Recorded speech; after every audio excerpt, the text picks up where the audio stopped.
There's a couple of more reviews I shall be reading out in relation to Death to the Daleks. The Saxophone of Doom by Joseph Nunwick on the 3rd of the 3rd, 98. This episode isn't the pits when you look at the whole series, but it is one of the worst Dalek stories. You all know the plot, so I'll go straight into the review.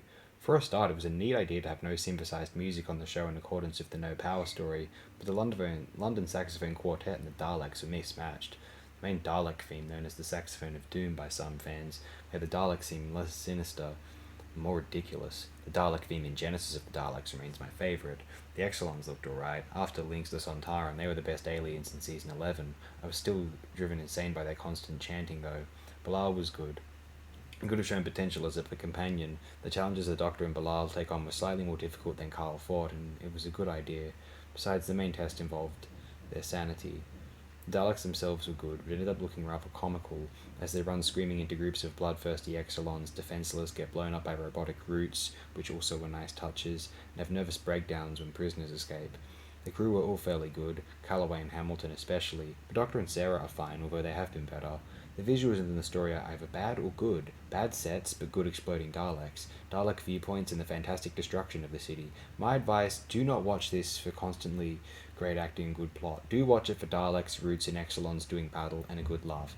Besides, you've probably watched Genesis about 1,000,000 times already. Now, from Keith Bennett, 6th of the 5th, 98. Of note as being the last Dalek story not to feature Davros, Death to the Daleks is also sadly one of the lesser adventures of the ruthless Pepper Potts. On the positive side is the convincing settings for the planet of Exelon, particularly during the eerie opening scenes, the sacrificial scenes of Sarah, Elizabeth Sladen continuing to perform strongly, with the effective chanting and most of all the extremely impressive probe. But these factors are offset by some rather serious flaws, namely the supporting cast and the leading villains. The group of Earthlings the Doctor and Sarah meet are both tiresome and badly acted, particularly Joy Harrison's Jill Tarrant, who spends half the time looking like a brunette Barbie doll on medication. Julian Fox's Peter Hamilton is a little better, and Galloway, while receiving a reasonable performance from Duncan Lamont, is just another one of those bad goodies that comes in every collection of heroes the Doctor seems to meet. The Daleks not being able to use their guns is a great novelty to start with, but it doesn't even last a full episode. What comes after it is a lot of move, and exterminate, and all the other phrases from the Dalek dictionary that they love to scream out 20 times over, while they constantly whiz past the camera thanks to some poor direction from Michael Briant. The story is a fine one, but the production is not. Death to the Daleks is not without merit, but is let down by too many flaws.